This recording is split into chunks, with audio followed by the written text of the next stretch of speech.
আজকে আমি একটি ভর্তা বা বাটা রেসিপি নিয়েছি। তো দেখুন এখানে নিয়েছি আমি বরবটি।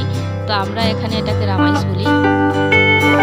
তো এগুলোকে আমি ভালো করে কেটে নেব। এগুলো বেশ কচিই ছিল আর একটু তাজাও ছিল।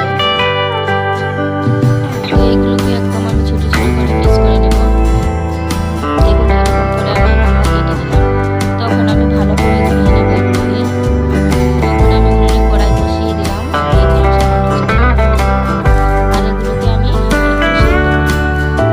আর আমার রেসিপি যদি ভালো লাগে আরও নতুন রেসিপি পাওয়ার জন্য যে যেখান থেকে দেখছেন আমার চ্যানেলটি সাবস্ক্রাইব করে দিয়ে আর একটি লাইক দিয়ে জানাবেন, কমেন্ট করে জানাবেন আমার রেসিপি কেমন হয়েছে।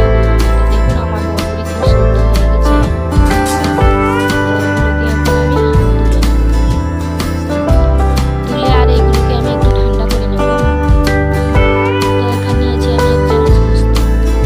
তো পোস্তটাকে আমি বেটে নেব। তো আপনারা চাইলে এখানে পোস্তটা স্কিপ করতে পারেন, পোস্ত না দিলে চলবে। পোস্তটাকে আমি একটু হালকা করে ভেজে নিলাম। তো দেখুন আমার পোস্ত ভাজা হয়ে গেছে। তো এবার আমি এটাকে তুলে নেব। তো এখানে নিয়েছি আমি আদা, কাঁচামরিচ আর রসুন আর নিয়েছি শস্য। তো দেখুন এখানে আমি দিয়ে দেবো শস্য। তো আগে আমি পোস্তটাকে বেটে নেবো, কারণ আমি পোস্তটাকে ভেজে নিয়েছিলাম, তাই খুব সহজেই পোস্তটা বাটা হয়ে যাবে। তো আপনারা চাইলে এখানে মিক্সিতে বাটতে পারেন। তো আমার মিক্সি নষ্ট হয়ে গেছে, তার জন্য আমি শিলে বেটে দিলাম। তো দেখুন আমার পোস্তটা বাটানো হয়ে গেছে। তো এবার আমি পোস্তটাকে তুলে নিলাম। এখন আমি শস্য বাটিয়ে নেব। তো এখানে আমি বড় টেবিল চামচের প্রায় আমি এখানে 50 গ্রামের মতো শস্য নিয়েছি।